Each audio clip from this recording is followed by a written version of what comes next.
Now here they are following. Obviously, I put It is a critical dream. ice that was in my nose. Yes. The chocolate. Gave it to the rat. The rat is now running around with that device.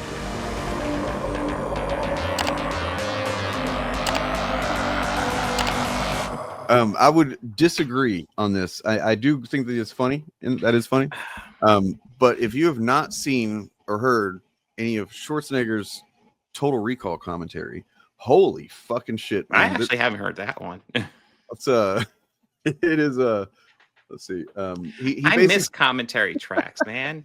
Well, I was surprised because a lot of the Marvel films they used to do commentary tracks for. I haven't checked to see if they've done any for the recent films. I haven't bought any physical media in a while, and I love physical media. Well, some of them are on Disney Plus, the commentaries. Oh, I didn't know that. Yeah, no, if you look at the extras, the commentaries that came from the discs. So yeah, but yeah, some of the commentaries were great. Some were awful. I don't know if you ever listened to the Predator commentary.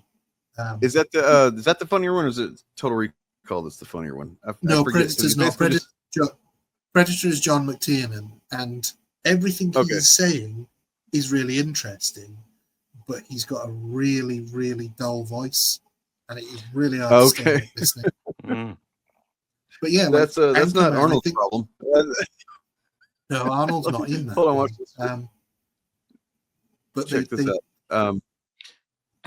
Sorry. Well, real quick, while we're on commentary tracks, real quick, I want to say, usually I found the best combination for commentary tracks is you want somebody behind the scenes, preferably be the director, and then an actor, someone whose job is to be like kind of theatrical and entertaining. I recall you want that mix. You want the most entertaining one I remember is Fight Club, because the one that has the director that I think maybe even Chuck Palahniuk on it, but then it's also got Ed Norton and Brad Pitt, because they're both being entertaining and like giving lots of context about the filmmaking and the story and the adaptation and just like it's fucking very, very good. And they used to get really creative with them as well, like Anchorman and Dodgeball. Anchorman, they did a track fully in character, I think, as well. Yeah, the in character ones were always a treat. I think I can't remember which one it was, but I'll let this play first. Yeah, check this. Arnold Schwarzenegger, and this is me on the screen here, riding towards the camera. It was a great scene because she's trying so hard for me not to see the news. You can see here with the eye, no matter what I do, the kissing, the hugging with her, I'm more interested in what's going on Mars. Here, this is my job. I'm a construction worker, and I'm totally amazed. And he's looking at something. I'm looking at the gun. Yeah, so this is really. How did I do that? Here's the great fight scene with Sharon and me. Ow, that hurt. Ow.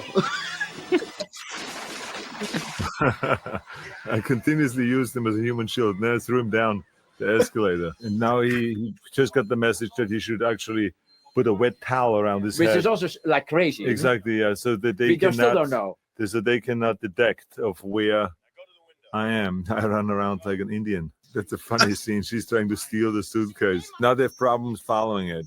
This scene is unbelievable because my frustration about this taxi cab does not understand where I want to go. Again, I got away. Now he realizes that there's a hologram of him. And now he's telling him that he has to take that bug out of his nose, which is this gross scene. Remember, everyone was grossed out. Me putting this thing up my nose. There was the bug that was inside my nose. And that's why they always could find me. Now here they are following. Obviously, I put the ice that was in my nose. The chocolate. Gave it to the rat. The rat is now running around with that device. This sounds like he's doing an audio description for the blind. I know. I mean, but that's not what he's doing. He's doing. He's just. I don't think he got what the point is. Maybe. I mean, I guess it's understandable. It's kind of a new thing. I suppose. What like. Yeah, it feels like he's almost narrating the movie and kind of. Yeah, he's just saying, literally telling you what is happening.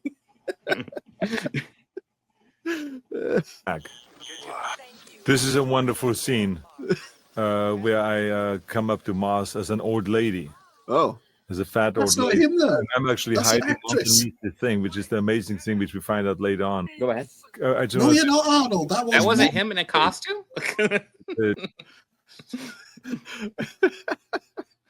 That uncontrollable distortion of the face and everything, and that's what busts me actually right now, because the face does not stop and it says the wrong things all the time.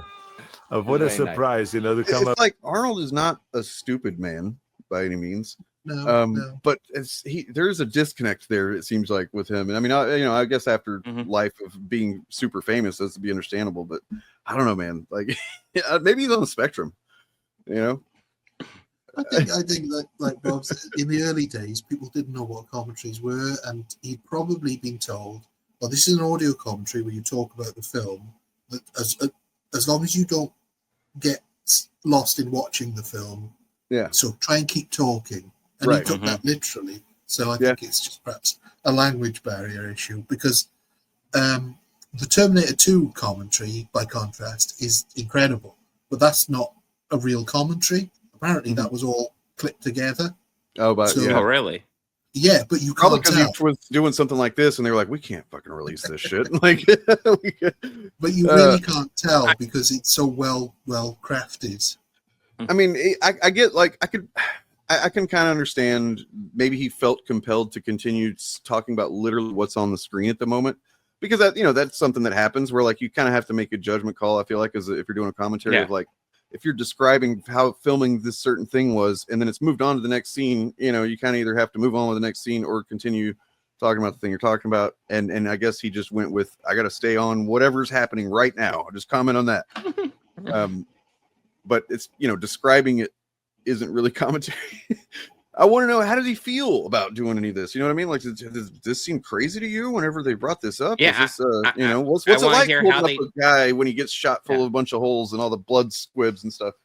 How'd they make the mask? How'd they do the effect of it splitting apart? Stuff like that, Well, I think what all this tells us about Arnold is that he's an instinct actor. So he didn't think about this at all. He just went with it, and he was there. He was there on Mars. I mean, his instincts, except for that one thing, served him pretty well. So, talking about the extramarital child, I suppose. There's been plenty of things I've disagreed with Arnold on. Yeah, sure. Those couple of videos he's released, not Trump. those videos released in the last couple of years have been pretty solid. I think he's had good, good things to say. Maybe a little bit too late in some regards, talking about the Nazis and stuff like that. But yeah. But yeah, I do think it's really doing a disservice to. I think it's doing a disservice to people who want to get into film as well by not doing the commentaries. Because you had the funny ones, like I said. I think the dodgeball one, they go for 45 minutes before they have an argument, and then they just storm off, and it's just silence. And I think there was another film, and then they would record a serious one as well, where they actually talk about the making of the film. Well, I mean, there was another film where at some point, a similar thing happens where one of the people doing the commentary storms out. So they put the commentary for a different film on. Yeah.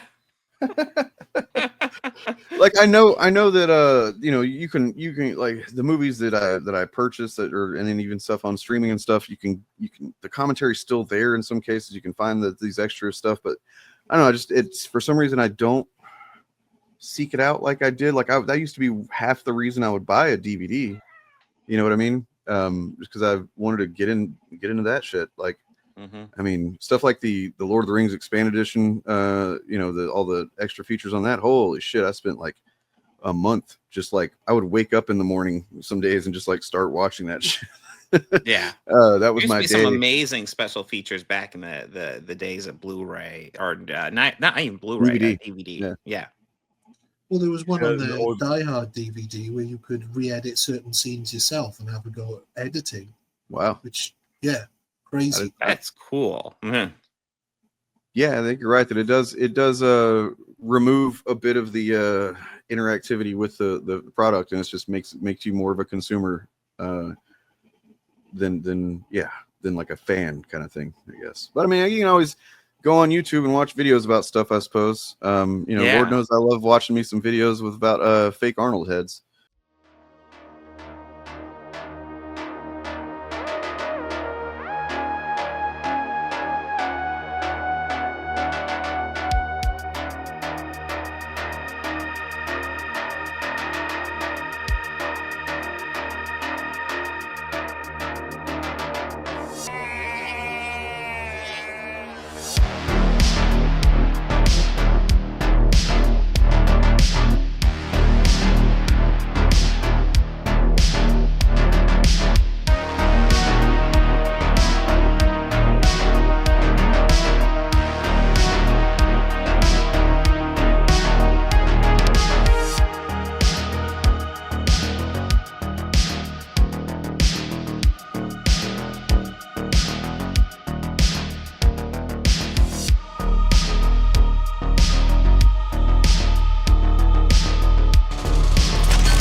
you want to see something super cool that only 3 people have ever seen in their lifetimes?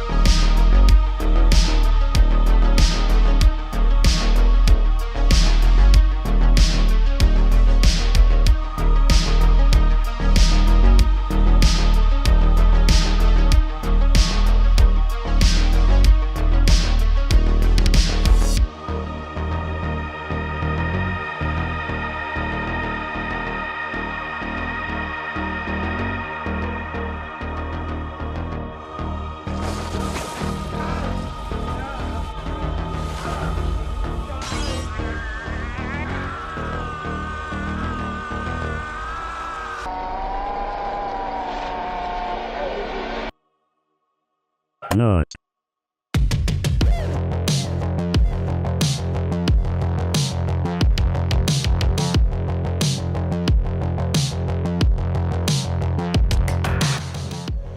Count of 3.